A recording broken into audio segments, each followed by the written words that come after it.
after you log in, you have your course, and you have several buttons that you can click. The first one is to read the book.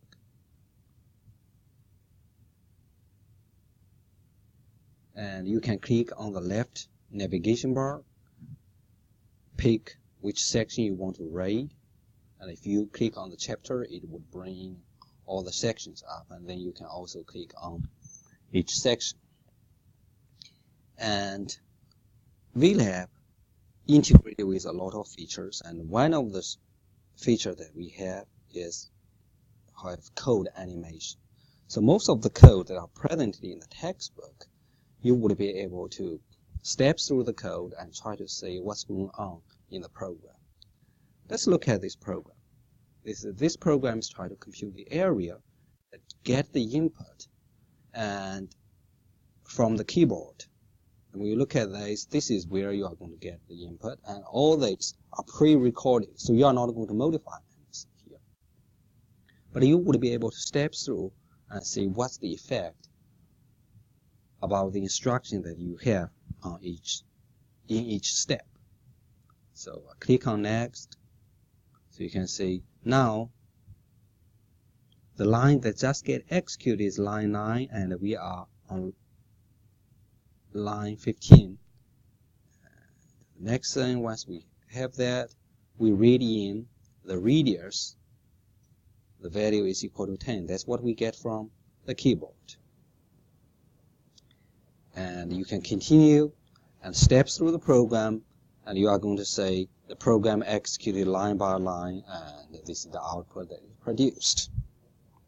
Okay, as the program becomes more sophisticated, and you are going to find that this is a very useful feature for you to understand what's going on in the program. There's a second way that we list the program for the same program that presented above, and we have something that we call sandbox. And the sandbox allows you to interact with the system, so it's not pre-recorded. So if you look at this, we have the input, the same program, read the number from the keyboard. So we type in the input right here, and you would be able to run the program, and you are going to say to produce this output. And you would be able to modify the input. Instead of typing 10, suppose we type in 20, and if you run the program again, you are going to say the program runs and produce a different result. You can also modify the program. So we see here is the area is, suppose we add something in, we see the circles area is, and if you run it again, you are going to see the effects right here in the browser. And after you make all the changes, and if you say, the program get messed up and you want to bring to the original code, and all you have to do is just click on reset, then the code get resetted, and you can just type in the input that you want to do, and it will produce the original. It would produce the output based on the original program. Okay.